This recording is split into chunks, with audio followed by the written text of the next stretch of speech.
एक बार दो संत नदी में स्नान कर रहे थे।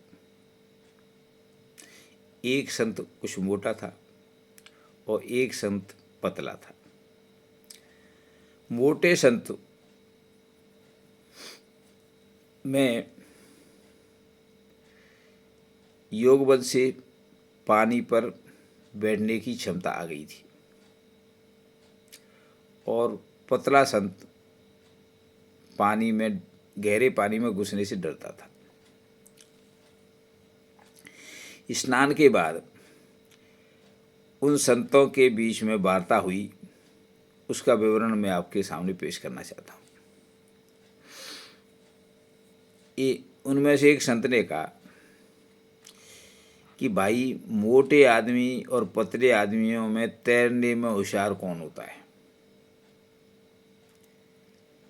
दूसरे संत ने जवाब दिया कि तैरना एक कला होती है, चाहे मोटा हो या पतला हो। अगर तैरना कोई ढंग से जानता है तो मोटा भी तैर सकता है, पतला भी तैर सकता है। अगर नहीं जानता है तो दोनों डूब जाएंगे।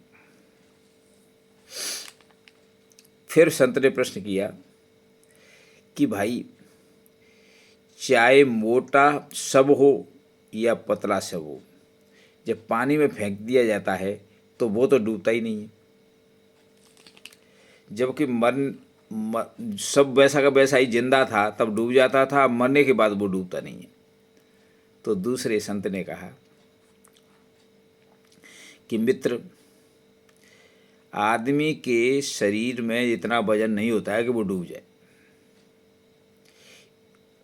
लेकिन आदमी के मन के जो विचार होते हैं, कुविचार होते हैं, वो इतने भारी होते हैं कि आदमी के शरीर को डुबो देते हैं। आदमी जब मर जाता है तो उसके मरने से उसके शरीर से जुड़े हुए कुविचार भी समाप्त हो जाते हैं, तो वो आदमी सब रूप में बन करके फिर पानी में डूबता नहीं है।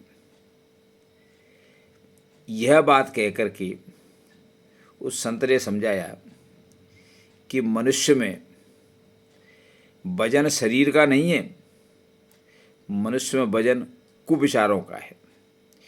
जितने कुविचार होंगे उतना ही भारी होगा, और जितने कुविचार होंगे उतना ही वो पानी में जल्दी डूबेगा। मरने के बाद कुविचार चले जाते हैं, इसलिए कुविचारों का वजन कम होने से सब डूबता नहीं है। आपने देखा होगा, सब चाहे पतले आदमी का हो या मोटे आदमी का, पानी में फेंक दो तो वो तैरता रहेगा, डूबेगा नहीं। इस घटना को समझाते हुए उनमें से एक संत ने कहा कि इसीलिए लोग भवसागर से पार होने के लिए कुविचारों को छोड़कर जाते हैं। वो आसानी से पार हो जाते हैं, और जो कुविचार लेके जाते हैं वो भवसागर में डूब जाते हैं और 84 लाख योनि में घूमती फिरती हैं। अर्थात संत ने बताया कि जो भवसागर को पार करने का जो तरीका है वो तैर करके है, गाय की पूंछ करके है, ऐसा हमारे साहित्य में लिखा हुआ है। तो ये केवल इसलिए लिखा है कि आप मरने के बाद मुक्ति चाहते हो तो आप अपना वजन कम करो। और वजन शरीर का नहीं होता है, वजन होता है कुविचारों का, बुरे विचारों का। इसलिए मनुष्य को जीवन में अपने बुरे विचार छोड़ने का प्रयास करते रहना चाहिए, जिससे मृत्यु काल पर आपके अंदर कम से कम विचार बुरे रह जाए, बुरे विचार नहीं रहे।